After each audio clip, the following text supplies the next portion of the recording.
Attention, les fake news sur le Covid-19 sont contagieuses. La pandémie a déjà contaminé des millions de personnes à travers le monde et depuis l'apparition de ce virus en décembre dernier, de nombreuses informations circulent sans que leur véracité ne soit prouvée. La peau noire résisterait mieux au virus, un bain chaud ou un climat chaud protégerait mieux. Voici des informations reçues et partagées sur les réseaux sociaux en Afrique subsaharienne sans que cela ne soit scientifiquement prouvé. Autre fausses informations, il s'agit notamment des recettes miracles en partant de la consommation d'eau à l'eau tiède ou chaude avec du citron, de la consommation d'ail, d'oignon. On ne sait plus vraiment à qui se fier. Attention à l'infodémie. Ce matin, fake news et Covid-19, comment éviter la désinformation? Nous recevons des éléments de réponse en direct du studio Holustream avec notre spécialiste, Dr Moumouni Niaouni. Bonjour docteur et bienvenue. Bonjour. Alors, vous savez que nous sommes aujourd'hui à la date du 12 avril. Nous enregistrons 497 cas, dont 195 femmes et 302 hommes. Avant tout propos, docteur, dites-nous, qu'est-ce que les fake news? Alors, il faut dire que les fake news, c'est un mot anglais. Fake qui veut dire faux, et news, fausse, c'est une nouvelle. Donc, fake news, c'est les fausses nouvelles, mais qui ont la particularité d'avoir été créées sciemment dans l'intention de nuire, dans l'intention de créer de la panique, dans l'intention de désinformer l'opinion publique. Donc c'est ça qu'on appelle les fake news. Et c'est un phénomène qui a existé bien longtemps avant le coronavirus. D'accord? Ce n'est pas un phénomène nouveau, il a existé bien longtemps. Et ça existe même dans nos quartiers. En fait, les fake news, c'est les rumeurs qui deviennent après vérité, où les gens ont dit quelque chose d'un tel, et après on le construit, et après on croit que c'est la vérité. Ça ne dépasse pas ça. C'est en fait ça. Et qu'est-ce qui favorise ces fake news dans ce contexte de Covid-19? Alors, il faut se dire que déjà, avec l'avènement des réseaux sociaux, les gens sont beaucoup plus connectés. Donc, ça fait qu'une petite nouvelle que vous montez peut atteindre des milliers de personnes. Et avec l'avènement du coronavirus, vous avez plusieurs facteurs qui font que les fake news font beaucoup plus de dégâts et sont beaucoup plus fréquents actuellement. Parce qu'en général, devant toutes les crises, les fake news aussi font leur beau temps. Et vous avez déjà le fait que le coronavirus est quelque chose de nouveau. Et comme c'est nouveau, les gens, non seulement la science est en construction par rapport à ça, et les gens aussi en profitent puisque tout le monde veut s'informer pour passer les fausses informations. Vous avez ceux qui sont les adeptes de la théorie du complot, qui effectivement pensent que tout ce qui arrive, c'est des complots menés par des Illuminati, etc. Donc, eux aussi, ils sont à pied d'œuvre pour désinformer, pour dire ce qu'ils veulent. Vous avez la nature même de la maladie, comme je le disais, puisqu'il y a de nouvelles choses qu'on découvre, chacun s'adonne à ce qu'il veut. Et il y a dans le comportement humain cette tendance-là à vouloir stigmatiser, à vouloir trouver un bouc émissaire, une raison. Et donc tout ça fait que les gens s'adonnent à tout ce qu'ils veulent pour désinformer, pour trouver quelqu'un pour accuser sur ce qui se passe. Est-ce que ces fake news compliquent le travail des médecins? Oh oui, énormément. Les fake news ont pas seulement les médecins, mais les fake news à tous les niveaux créent de gros problèmes dans la gestion de cette crise. D'abord au niveau individuel. Si à cause des fake news, vous mettez à ne pas adopter le comportement qu'il faut. Si par exemple je pense que je suis dans un pays chaud, je n'ai pas besoin de me protéger contre le coronavirus, à cause des fake news que j'ai écoutées, c'est fini. Donc à mon niveau déjà c'est grave. Au niveau des professionnels de santé c'est pareil, puisque les fake news font que les gens ne se protègent pas, les gens donc vont tomber beaucoup plus malades et très rapidement le système de santé va être dépassé à cause du grand nombre de patients dont il faut prendre en charge, dont il faut s'occuper. Même au niveau du pouvoir décisionnel justement, parce qu'il y a des fake news, ça peut créer des stigmas. Donc par exemple on a vu des gens refuser qu'on enterre dans leur zone parce que ils ont entendu des choses sur la maladie. Absolument. Vous savez, en Guinée, quand Ebola était en pleine chose, en Guinée, au moment de l'épidémie d'Ebola, il y a des agents de santé qui ont été tués parce qu'ils sont partis pour sensibiliser les gens. Et la population pensait, justement à cause des fake news, que c'est eux qui viennent avec des médicaments, des vaccins et des produits, des plans. Ils ont pris l'argent et ils viennent pour contaminer les populations. Donc les fake news, en effet, sont très très graves. Et leurs conséquences n'est pas seulement sur l'épidémie ou la crise actuelle, mais même au-delà. Je m'explique. On dit que actuellement, j'ai vu des vidéos où les gens disent qu'il y a des médecins qui sont allés, ils ont attrapé des enfants, 7 enfants dans une maison, ils ont vacciné et les enfants sont tous morts. Ce que ça va créer, ça va réduire encore la confiance entre la population et le système de santé. C'est vrai. Et lorsque nous allons vouloir plus tard vacciner les enfants, les familles vont refuser parce qu'ils pensent qu'en effet, c'est pour faire des essais cliniques, c'est pour tester des médicaments, c'est pour stériliser, c'est pour tuer. Et donc ça rend le travail très très difficile au niveau du système de santé. Toujours dans le contexte de fake news, a-t-on entendu que le virus serait une fabrication des Américains pour freiner l'économie chinoise? Qu'en pensez-vous? Bon, il suffit, et ça c'est la particularité des fake news. Les fake news, en réalité, pour quelqu'un qui a le sang-froid, pour quelqu'un qui prend un peu de temps pour réfléchir, il se rend compte que c'est juste, excusez-moi le terme, de n'importe quoi. Si c'était un virus qui a été créé par les Américains pour freiner l'économie chinoise, au moins s'ils allaient prendre le temps d'avoir l'antidote. Aujourd'hui, il y a combien d'Américains qui sont malades? Il y a combien d'Américains qui sont morts du coronavirus? Ça n'a pas de sens. Et justement, cette histoire de fake news et de virus fabriqués et autres a été nourrie par un Français qui a sorti un papier qui est un document là, pour montrer qu'effectivement le virus a été fabriqué par l'Institut Pasteur, etc. Dans leur laboratoire. Alors que c'est juste des histoires. C'est juste des histoires. Mais quelles peuvent être les conséquences de ces fake news-là sur un sujet susceptible d'être porteur du virus? Les fake news ont plusieurs aspects. Comme je le disais, ont plusieurs dimensions. La première dimension, c'est que les fake news peuvent amener les gens à avoir des comportements irrationnels, à chercher par exemple des décoctions, à chercher des médicaments miracles, à chercher à faire des choses pour se protéger, alors que c'est plutôt délétère, plutôt dangereux pour lui. Si tu ne connais pas l'usage de la chloroquine et que tu te mets à prendre parce que tu penses que ça peut t'aider à prévenir la maladie, tu peux te créer beaucoup plus de problèmes que de solutions. Donc déjà sur le comportement humain, ça a beaucoup de choses. Et en même temps, les fake news, sur le plan psychologique, peut augmenter énormément le stress et créer même des troubles, des troubles mentaux, d'accord, l'anxiété, la dépression, et même d'autres peuvent se suicider justement à cause des informations contradictives, à cause des informations qui sont créées à dessein. C'est exprès pour justement amener les gens à adopter de mauvais comportements, pour désinformer, désintoxiquer, voilà. Et j'ai plutôt intoxiquer les populations. Voilà. Donc ça a beaucoup de conséquences négatives sur les populations. Est-ce que ces fake news-là également n'amènent pas les populations à minimiser ce mal? Absolument. Encore une fois, je disais, si justement les fake news, je vous donne un exemple concret. Nous sommes allés au marché pour discuter avec les populations par rapport à leur perception qu'ils ont de la maladie.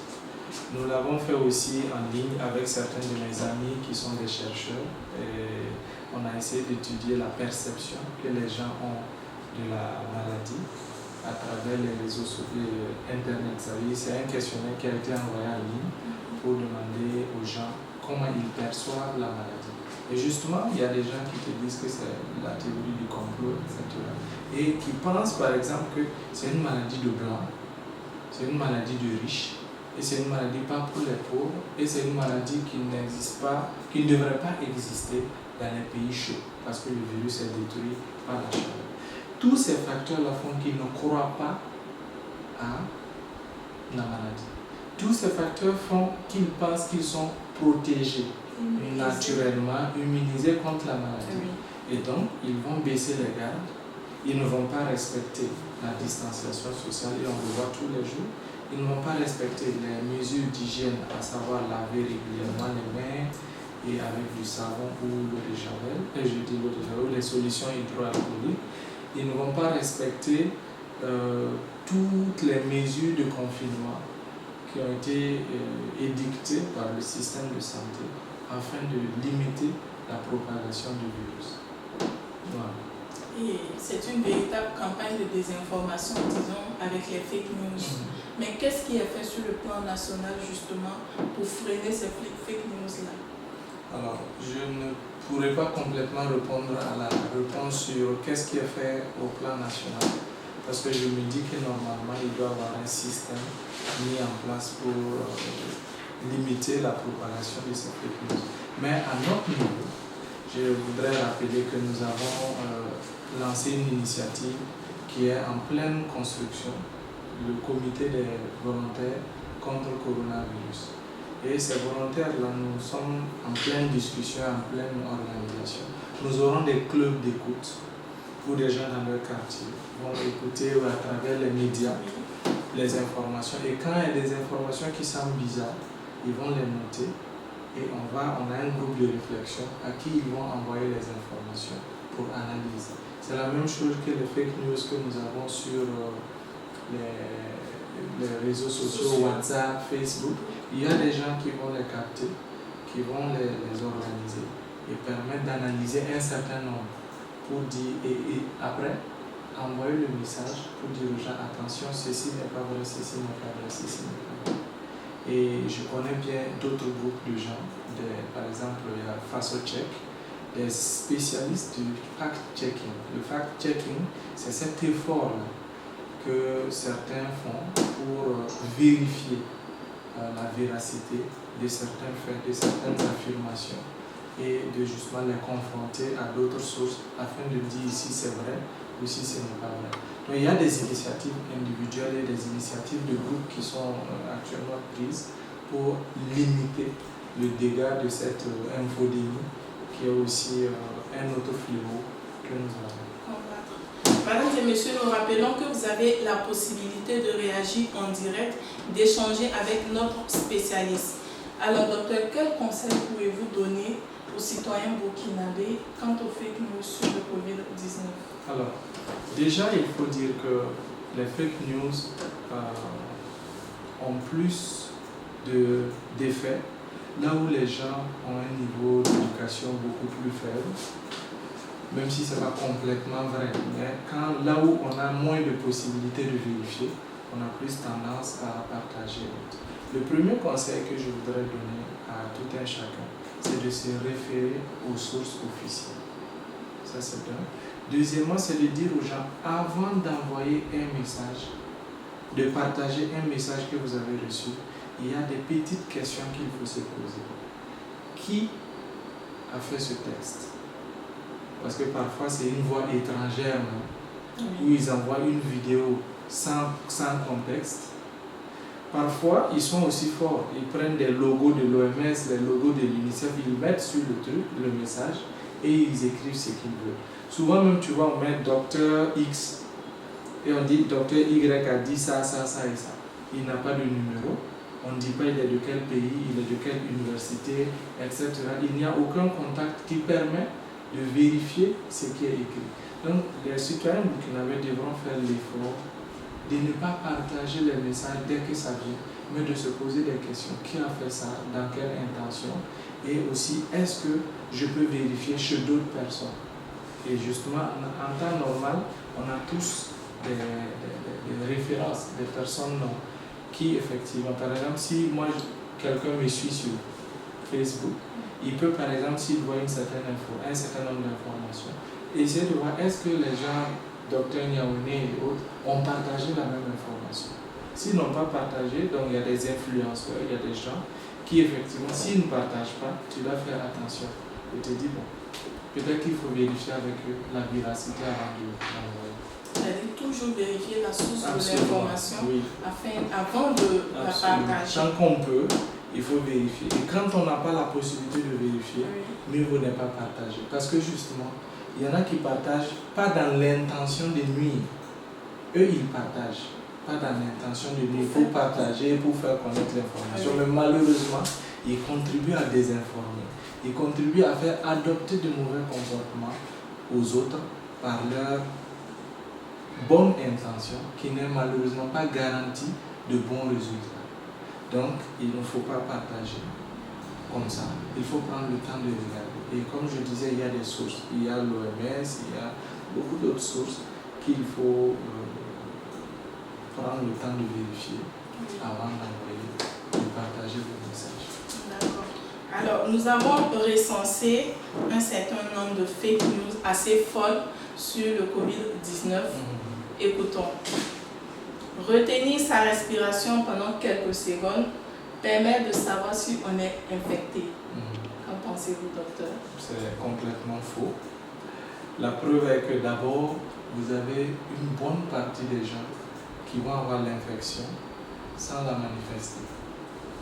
Ils sont complètement asymptomatiques. Donc quand vous retenez votre respiration, comment vous pouvez faire pour savoir? La seule façon pour savoir que vous êtes infecté ou pas, c'est de faire le test biologique.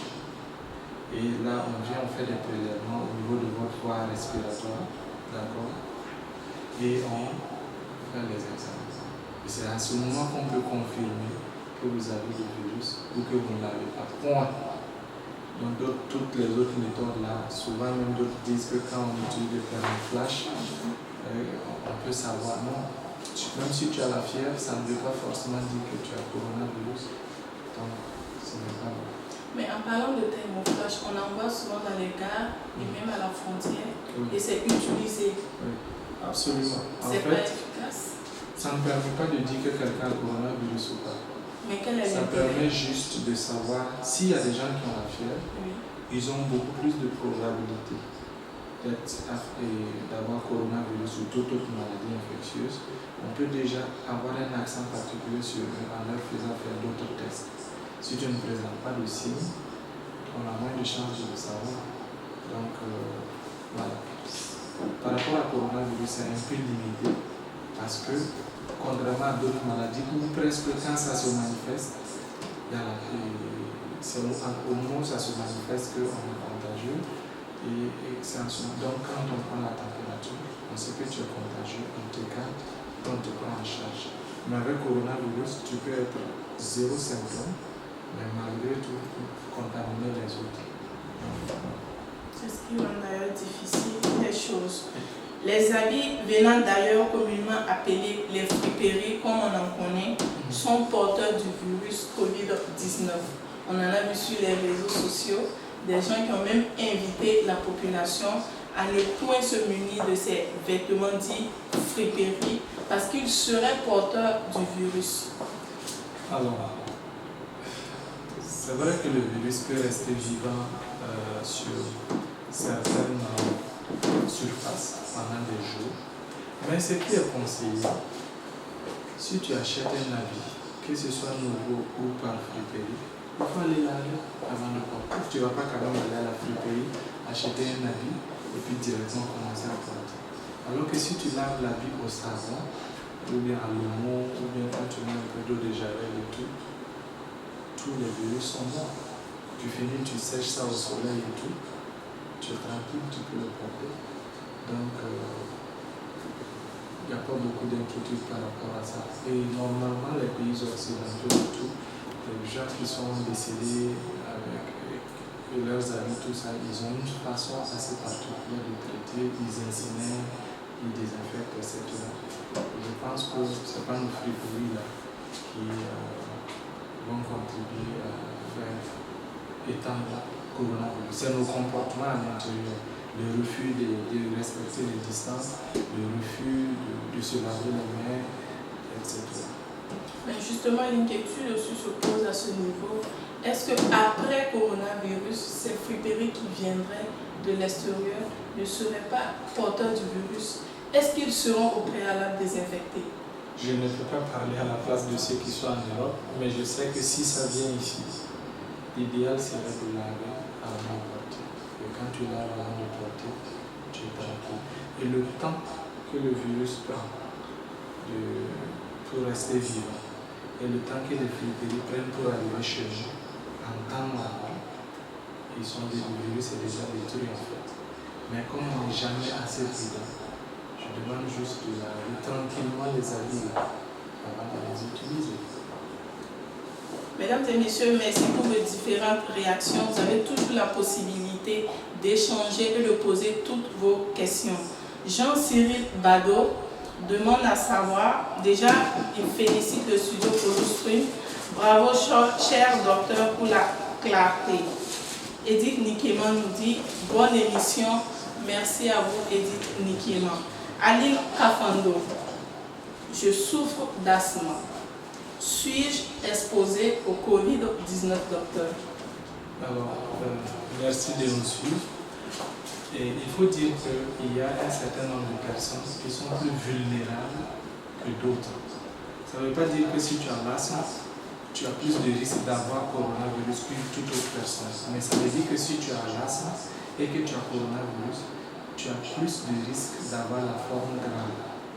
Parce que coronavirus, justement, ce n'est pas seulement les personnes asthmatiques, mais même les personnes âgées qui ont l'âge supérieur à 65 ans, les patients qui sont hypertendus ou qui ont des maladies respiratoires chroniques, les fumeurs, les immunodéprimés, donc les personnes vivant avec le VIH qui, pour une raison ou une autre, ont un système immunitaire faible, si particulièrement ils ne prennent pas régulièrement leurs médicaments et autres, ou bien les patients qui sont sous traitement cancérigène, de cancer, ou bien les transplantés. Il y a des gens qui ont reçu des organes et qui doivent prendre des médicaments, des immunosuppresseurs. Ces gens-là doivent être beaucoup plus prudents par rapport à coronavirus. Ils sont plus vulnérables s'ils ont la maladie, mais ça ne veut pas dire qu'en étant déjà asthmatiques, ils ont plus de risques d'avoir la maladie, mais ils ont des formes les plus graves quand ils ont la maladie. Et ils doivent être encore plus prudents. Tout le monde doit être prudent, tout le monde doit respecter les mesures, mais ils doivent le faire encore plus. D'accord, docteur, nous avons très peu entendu que des enfants aient été contaminés par le coronavirus. Est-ce à dire qu'ils sont immunisés? Non, les enfants ne sont pas immunisés. On a vu des cas de décès d'enfants dans les pays occidentaux, aux États-Unis, en Angleterre. Les enfants ne sont pas du tout immunisés. Seulement, on a remarqué que les enfants font les formes les moins graves. En effet, quand tu regardes les statistiques de ceux qui sont malades, les enfants sont ceux qui meurent le moins, les enfants sont ceux qui manifestent le moins la maladie. Donc, on pense qu'ils ont un facteur protecteur qui n'est pas encore clairement établi. Aujourd'hui, les gens parlent de l'hémoglobine fœtale et autres, mais on est encore au stade de réflexion, de recherche scientifique pour chercher la physiopathologie de la maladie, mais ce n'est pas encore fait. Il faut juste se dire que soyons très prudents, faisons en sorte que même nos enfants respectent scrupuleusement les règles de protection. Parce que le problème, c'est quoi? Si je me dis non, mon enfant est en bonne santé, est protégé, il n'y a pas de problème, alors que ce n'est pas vrai, lui il va aller prendre la maladie, il ne sort pas s'amuser avec ses camarades, il est plus protégé que toi entre grippes, il vient, il te donne la maladie alors que toi tu as plus de 65 ans, ou bien tu es hypertendu ou tu es diabétique. Donc toi tu vas souffrir plus et peut-être risquer de mourir et laisser cet enfant orphelin qui va payer ses études, qui va s'occuper de lui, son éducation et tout. Donc si tu poses ces questions-là, tu dois t'organiser, être responsable de tes enfants et dire que si on dit de ne pas venir à l'école, ce n'est pas simplement dire de les laisser se pardonner, non. Il faut qu'ils restent à la maison. Donnez-leur des exercices, des livres à lire, etc. Passez du temps avec vos enfants. Apprenez à mieux les connaître et apprenez-leur les règles d'hygiène parce qu'ils sont aussi susceptibles d'avoir la maladie que que toute autre personne. Les enfants étant innocents, il nous appartient, chers parents, d'en prendre soin. Les scientifiques nous cachent le traitement existant contre le coronavirus afin d'en tirer un maximum de profit financier. Docteur, votre avis? Alors, c'est encore le fort des fake news et les théories du complot. Je ne pense pas qu'à l'étape actuelle, on ait trouvé un traitement contre le coronavirus. Sinon, les pays comme les États-Unis ou autres allaient déjà l'appliquer à leur population, même s'il faut les taxer fort. Donc, je ne pense pas que ce soit vrai. Et on doit être très prudent par rapport à ce type d'information. Vous avez évoqué qu'il existe en fait quelques sources d'informations officielles sur le Covid-19. Absolument. Pouvons-nous en savoir un peu plus? Oui, alors, je disais tantôt que quand vous avez des informations par rapport avec la santé, il y a des sites sur lesquels vous pouvez aller pour faire la recherche. Par exemple, le site de l'OMS, c'est www.who.int.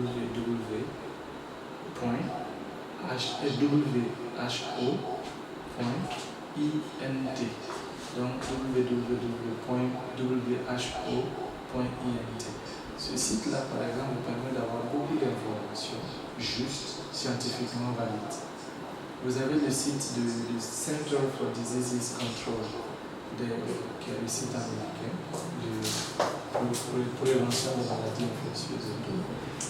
Et ce site-là, c'est CDC, donc cdc.gov, donc cdc.gov. Mais c'est pour ceux qui parlent anglais, c'est un site qui est extrêmement intéressant. Vous avez aussi normalement le site du ministère de la Santé qui vous permet d'avoir des chiffres par rapport à ce qui se passe au Burkina. Et vous avez CDC Africa, le site de CDC d'Afrique et autres. Donc ça, c'est le site pour le citoyen lambda qui veut s'informer.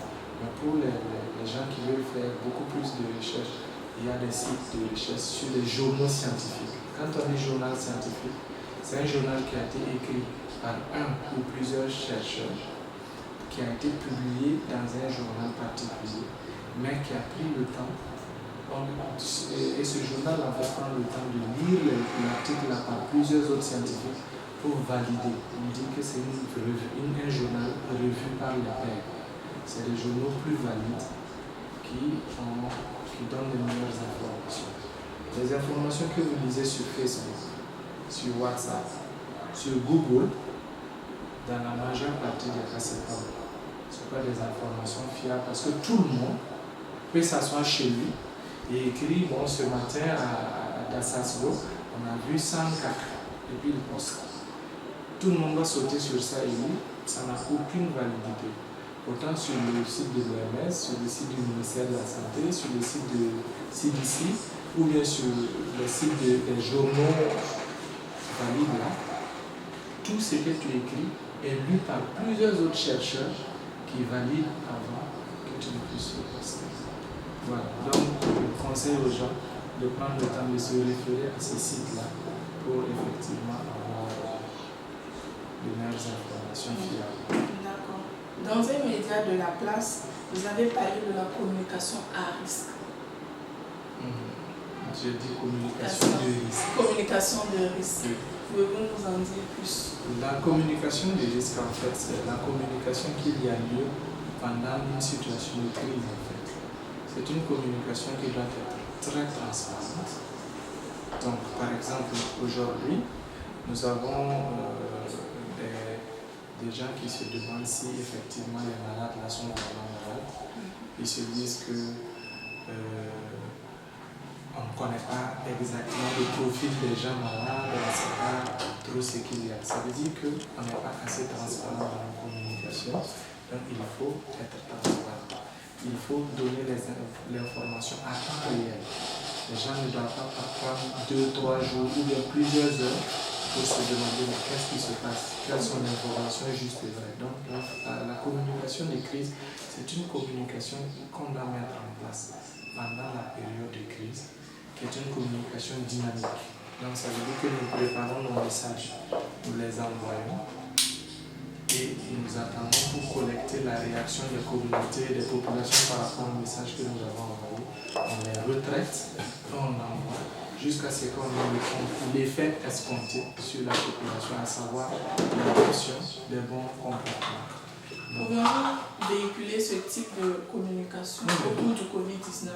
Absolument, mais normalement, le gouvernement burkinabé et tout le système de réponse fait assez quand même la communication de crise. Parce que vous voyez, tout le temps, ils font des communications de presse, communiqués de presse, ils parlent à la radio, à la télé. Ça, c'est des formes de communication. Mais je pense qu'on peut faire mieux dans la mesure où parfois on nous appelle du village pour dire est-ce que le Kabakourou peut laver les mains? Est-ce que quand on voit l'alcool, ça permet de soigner? Tout ça montre qu'on ne communique pas assez bien, on ne communique pas assez et que nos messages n'atteignent pas un certain nombre de personnes, une certaine couche de la société et que nos communications doivent pourtant les toucher. Nous rappelons que vous êtes également spécialiste en éducation de santé. Alors, mesdames et messieurs, c'est tout pour ce numéro aujourd'hui. Retenez bien, les fake news sur le Covid-19 sont contagieuses et extrêmement dangereuses plus que le virus.